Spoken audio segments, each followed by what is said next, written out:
Il faut savoir que Pierre Mendès France était très attaché à la ville de Bordeaux par ses origines portugaises. Sa famille, c'est sur du lointain, ces personnes-là sont originaires de la ville de France portugaise. Donc j'essaie de montrer là. Voilà le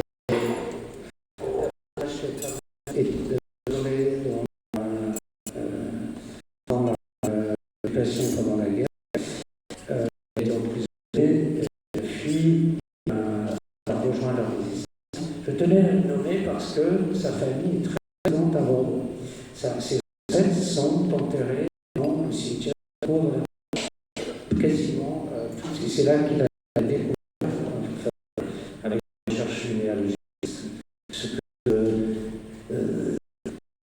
que les membres de sa famille étaient faisaient partie des, je dirais, de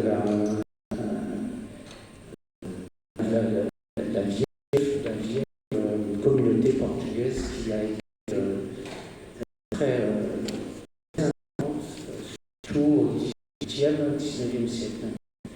Je termine, j'espère que je n'ai pas trop long. Je termine un petit passage sur le renouveau de la communauté. Aujourd'hui,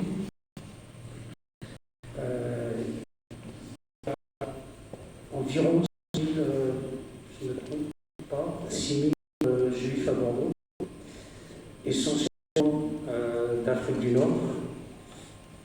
D'autres horizons, ils arrivent à partir de 62.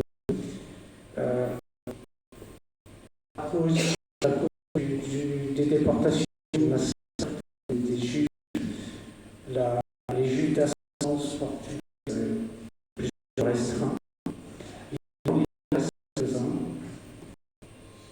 Et c'est intéressant de répéter, je pense, que ce risque séparé va continuer dans les offices. Et je me permets de conclure simplement pour simplement dire que donc, ce rappel historique que j'ai fait à vous, se dans le cadre de France Portugal, et que certaines manifestations sont en train d'avoir lieu, d'autres vont avoir lieu. Je vais rappeler quand même le personnage de Bernard Parlé à Souvenir, qui est un travail qui est absolument extraordinaire de dire non à l'ordre et à l'autorité. Tout grâce aussi la mémoire, la mobilisation avec le soutien et la participation du comité de Sous-Invest. Il y aura aussi d'autres conférences sur Lyon Ouest. Et pour les gens qui sont intéressés, j'avais coopéré avec d'autres personnes des juifs de Bordeaux. C'est très intéressant car il soit un peu observé la culture, le rite de famille dans la région de Bordeaux et il parle des cimetières. Je ne pense pas autant parler des cimetières. Il est déjà 7h30, non? Ça va, j'ai été à peu près. Voulez-vous que je vous montre quand même les photos que j'ai prises qui sont très jolies dans voilà donc devant également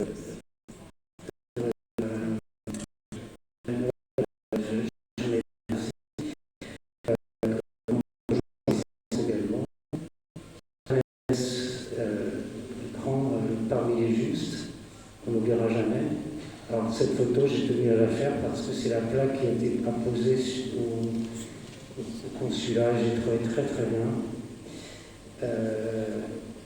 Monsieur Cohen, Monsieur le Grand Rabbin en a parlé. Ça, c'est deux jolies photos que j'ai prises. Pour rappeler que dans quelques mois, nous allons fêter les 144 ans de la 140.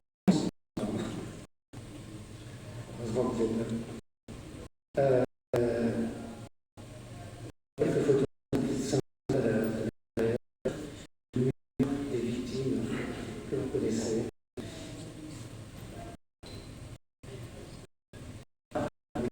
Voilà. Un exemple de la chanson que je ne connaisse pas, Éric Taylor, le cimetière de il faut savoir que la scène tombe dans le cimetière de Porto et que j'ai travaillé dessus pour les remettre à des membres aussi de l'édition des actifs. Monsieur cette tombe est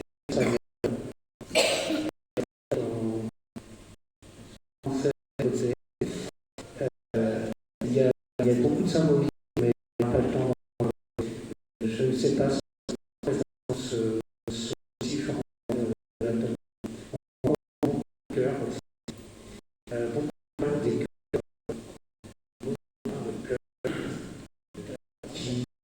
qui sont dans la Torah, dans la religion, on parle il y a pas. Trouve les haut, le feuillage, là oui, ça peut se comprendre. Je vous montre une façade du bâtiment où se trouvait l'ancien mikvé de Bayonne.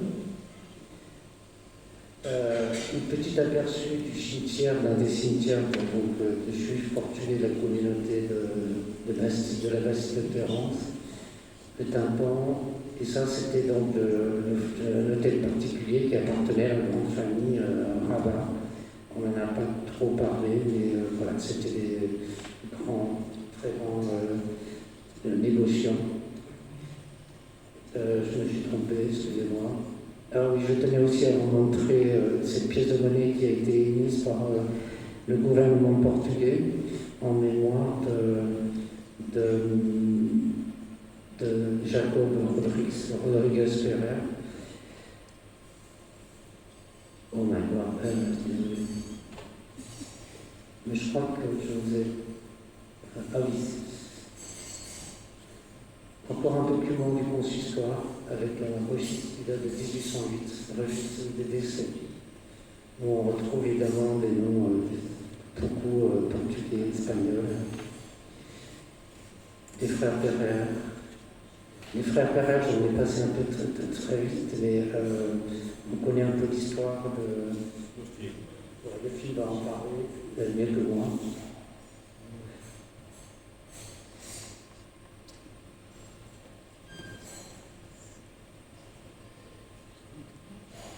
Je vous remercie pour votre écoute,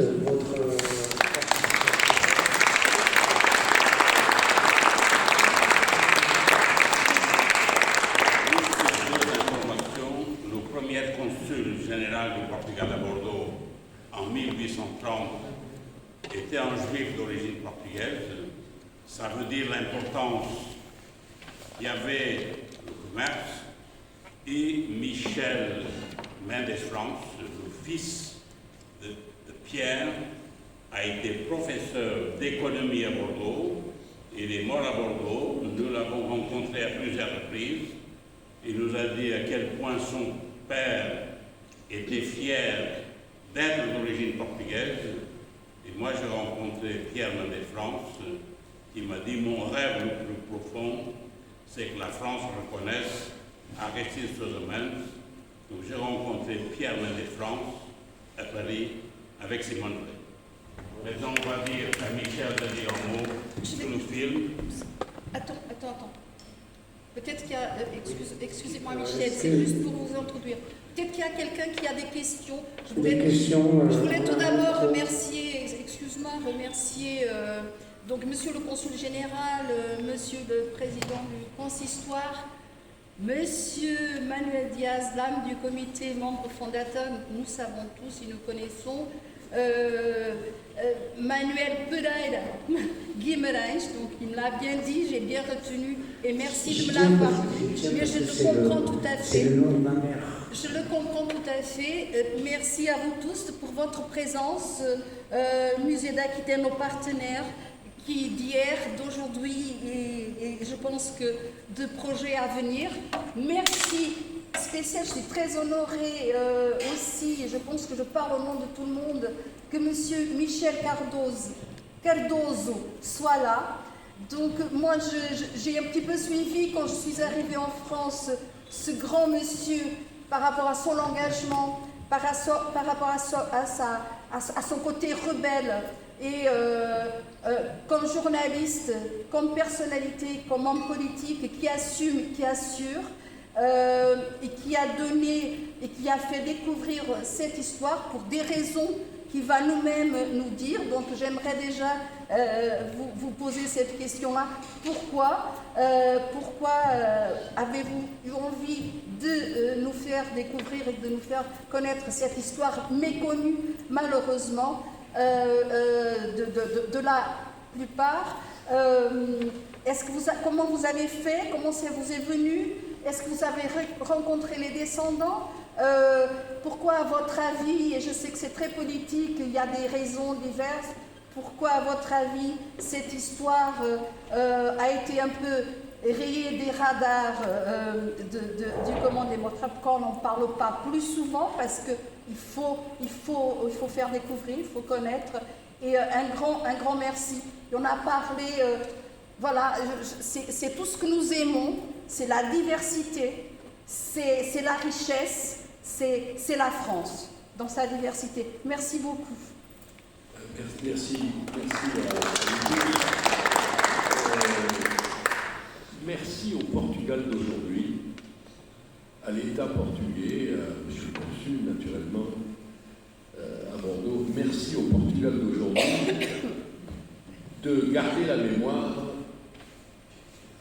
des sujets du Royaume du Portugal et du Royaume d'Espagne, parce qu'ils n'ont pas arrêté de faire des va-et-vient entre les deux monarchies au gré des interdictions, des tolérances, des arrangements entre les uns et les autres dans certaines familles. Merci à l'État portugais de garder la mémoire de cette communauté qui s'appelait sous l'Ancien Régime la nation portugaise, ou les marchands portugais, ici dans le Grand Sud-Ouest, qu'on appelle aujourd'hui la Nouvelle-Aquitaine. Parce que sinon, si vous ne vous en occupiez point, eh bien, et si la synagogue de Bordeaux, la grande synagogue de Bordeaux, et la communauté juive de Bayonne et Biarritz, qui œuvrent également, eh bien, le souvenir de cette communauté aurait disparu, se serait éteint. Je vous raconte une petite anecdote. Dans les années 70, j'ai entretenu une correspondance avec un poète extrêmement important, que peut-être d'entre vous connaissent le nom au moins, qui s'appelle Bernard Delvaille. Évidemment, dans ce patrimoine, une consonance ibérique, ça va. Et Bernard Delvaille, pour vous le situer, c'est un homme qui a fondé la collection Poète d'aujourd'hui chez Séguers. Ça fait rien quand même. Et il a tenu un journal. J'ai entretenu une correspondance avec les tombes de parents. Il était apparenté au Molina, qui est aussi une grande famille de la judéité bordelaise. La banque. Et nous parlions de la communauté, de son existence, cette vieille communauté bordelaise. Et il me dit ceci dans un petit mot qu'il m'a envoyé. Nous avons disparu, nous sommes éteints, nous avons au moins la fierté d'avoir donné Montaigne à la littérature française. Car en effet, ça a été rappelé tout à l'heure, la maman de Michel de Montaigne était une loups qui venait, probablement, le nom vient sans doute du Portugal, via l'Espagne, car Antoinette Loupes de Saragosse, et juste à Toulouse, puis ensuite. Il y a comme ça des va-et-vient entre les deux monarchies, entre les deux États de la péninsule. Comme il y a eu plus tard des va-et-vient entre les États, les principautés, les républiques, les monarchies, tout voudra du point de vue de la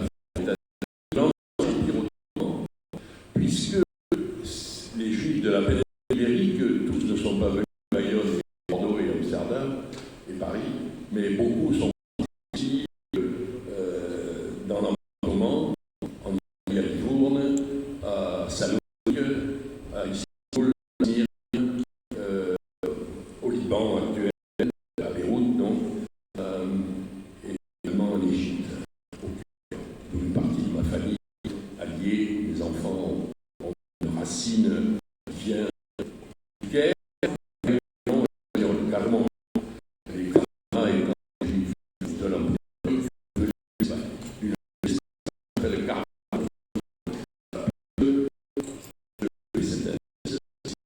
Cette assise, les juifs n'ont pas forcément des nazis, c'est d'ailleurs on les obligeait à non.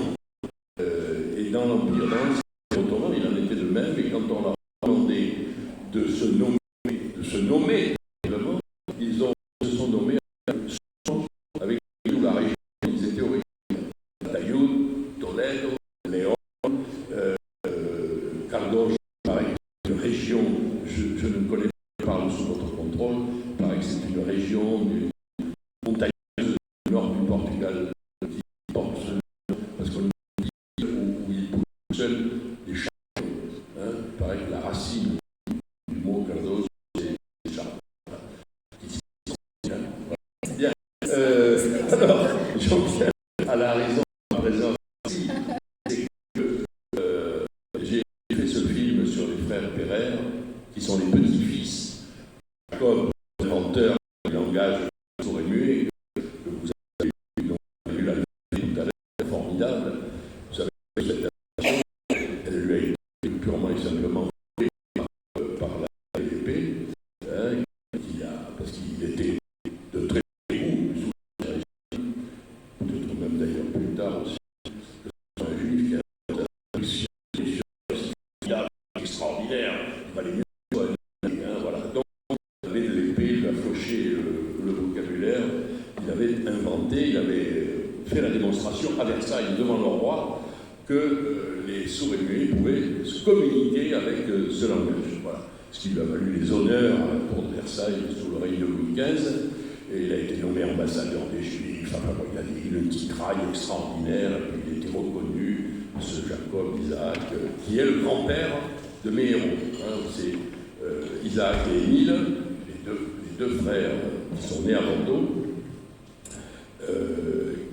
d'une vieille famille venue de la péninsule ibérique, et évidemment du Portugal, avec ce nom-là, il n'y a aucun doute là-dessus, sont issus de cette vieille communauté. Il y a des Pereira dans le cimetière du cours de la Marche, il y en a dans le cimetière de Bayonne, et il y en a, si on en cherche un peu, à Pérorade, à Tartas, à la Bastille du Quérins, etc., etc. Comme il y a des tombes qui portent mon nom au cimetière de Bayonne, qui datent de, le tout début du XVIIe siècle. Voilà, il y a eu des vagues d'arrivées successives. Les tombes, elles n'étaient pas forcément avant le début du XVIIe siècle. Les cimetières ont été soit confondus avec d'autres cimetières, par exemple les protestants, ou bien ont disparu tout simplement. Donc, pourquoi j'ai fait ce film? Parce que je pense que l'histoire, le roman national français, a été injuste avec les frères Pereire. Pour une raison essentielle, c'est qu'ils sont extrêmement liés au Second Empire et au règne de Napoléon III. Issus du même courant idéologique du XIXe siècle, le saint-simonisme, qui, ça serait trop compliqué, trop long de vous expliquer ce que c'est que le saint-simonisme, d'une théorie économique et politique qui fait rentrer l'économie dans la modernité, dans l'équipement, dans le transport, dans la vitesse, etc.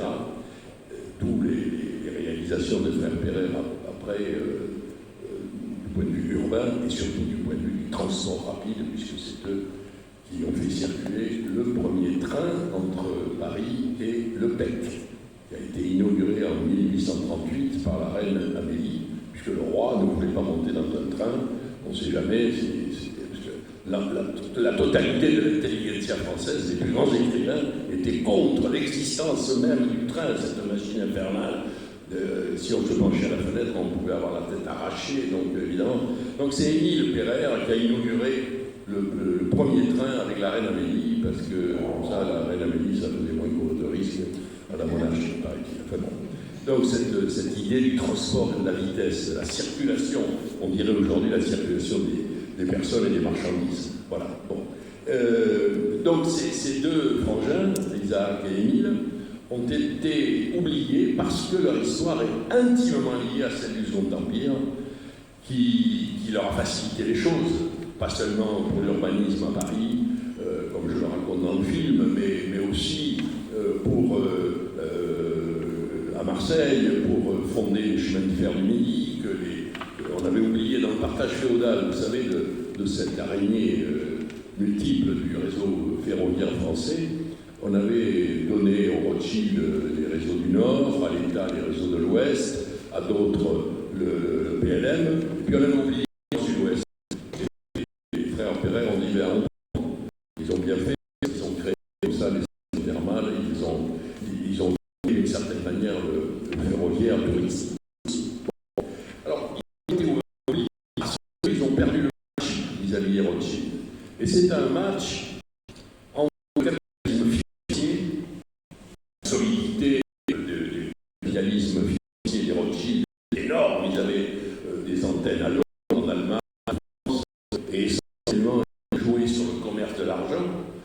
Que les frères Pereire sont des entrepreneurs. C'est le capitalisme entrepreneurial, c'est-à-dire qu'ils construisent, ils créent des richesses, ils font des villes, ils font des chemins de fer, ils font des paquebots, ils font de la force, ils font des tas de choses. Dans l'Empire romain, en Espagne, la compagnie a des occasions en Espagne et de la création de Pereire. Il y avait encore, il y a quelques années, des descendants de Pereire, actionnaires des compagnies ferroviaires en Espagne. C'est pour vous dire toute cette tradition.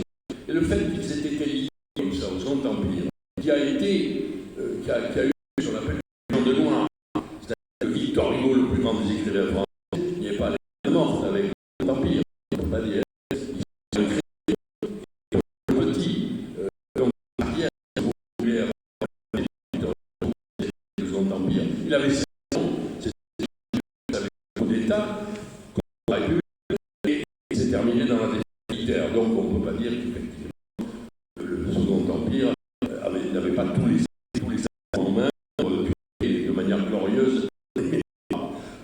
On peut même être un peu plus juste que réduire au coup d'État et à la défaite militaire. On peut remettre au Empire la paternité de l'essor industriel, de l'essor d'un capitalisme entrepreneurial incarné par Pereire. Voilà, et pas seulement à cause de l'univers à Arcachon, mais au quartier de la Monceau, à Paris, les chemins de fer, et dans un certain nombre d'autres pays que la France. Voilà, ce film, produit par France 3, France 3 Aquitaine, parce que c'était aussi pour moi une manière de rester fidèle des racines,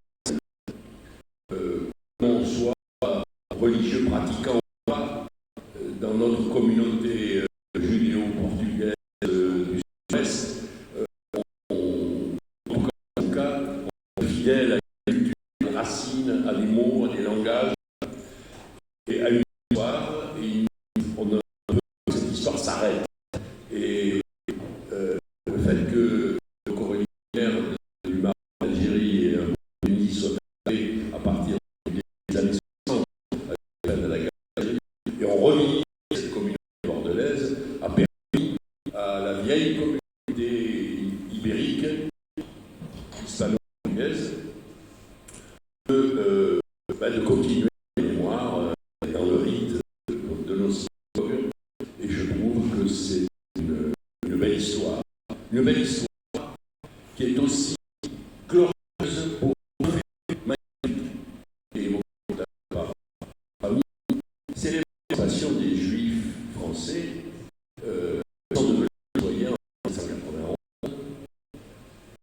grâce à la Convention et grâce à l'abbé Grégoire, mais grâce à un lobbying très fort, très actif, très récent, même, utilisant tout les moyens de discussion de pression politique de la communauté bordelaise.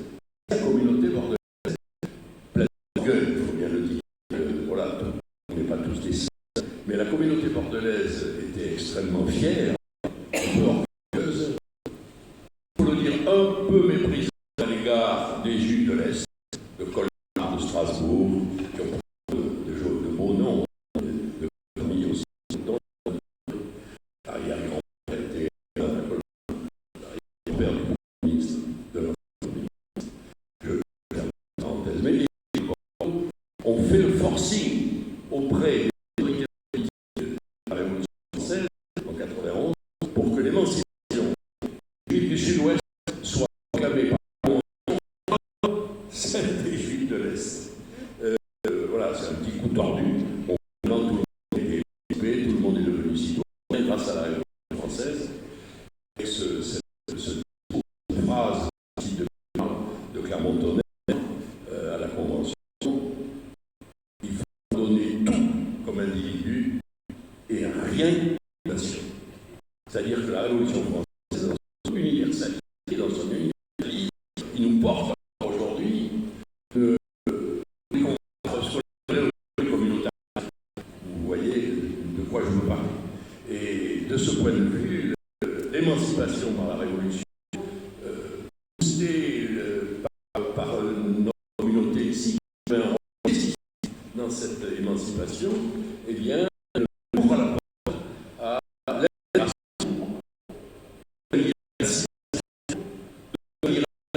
de l'identité aussi. C'est un quand on s'intègre et quand on s'assimile, on risque de perdre certaines particularités. Voilà. Mais assumer cette histoire, et les frères de ce point de vue, on raconte leur histoire, raconte notre communauté, qui est devenue non seulement assimilée, intégrée, y compris avec la jeunesse, parce que pour ce que je raconte dans le livre, par exemple, c'est Émile dans l'église de Marcheprix. Vous voyez, donc, il y avait des idées extrêmement larges. Voilà. Il voulait remercier l'archevêque qui avait béni le chantier de la ville d'hiver à Arcachon. Il a créé la commune de Marcheprix, mais puis, vous verrez, si vous levez les yeux à Marcheprix, vous verrez les initiales d'Émile Pereire en haut de la voûte. Voilà. Je referme cette parenthèse pour vous montrer que cette communauté, ces grandes personnalités, ont des largeurs d'esprit qui ne sont pas toujours très très bien vues par certains dans la communauté, forcément. Voilà. Mais qui ont porté non seulement le renom de cette communauté, son développement, mais le renom de la France également. Voilà. Je vous souhaite tout à l'heure de voir ce film, auquel je tiens beaucoup, et puis éventuellement, quand je serai là, je répondrai à vos questions.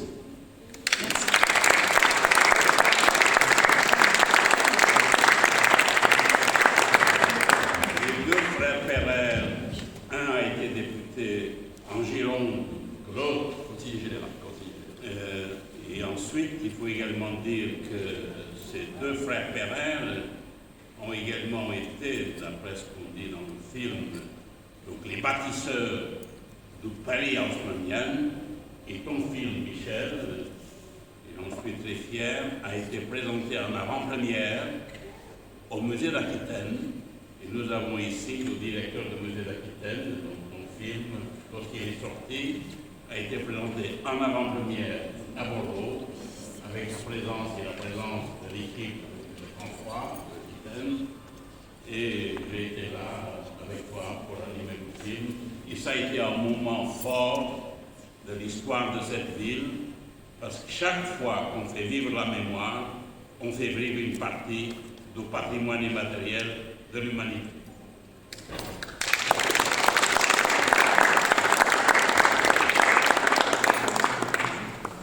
Je ne sais pas si on fait des échanges ou pas. Oui, on peut, là, on a Je voulais bien juste, sûr. avant, s'il y a des personnes qui sont intéressées, comme Marcel dit, ce petit livre est en vente à 10 €. Si ça intéresse, c'est très bien fait. Si les gens sont intéressés, vous voulez le voir. Et il y en a quelques exemplaires. Voilà, merci. Est-ce que vous avez certainement des questions sur ce que vous avez entendu? Oui. On a un micro. Vous avez tout compris, tout est clair? Peut-être qu'après, quand on aura vu le film, on aura certainement des choses que nous viendront à l'esprit. En tout cas, merci beaucoup. Et si vous n'avez pas de questions, je ne sais pas. Donc on va maintenant, c'est le moment du repas. Donc on fait cette pause repas, on va parler entre nous.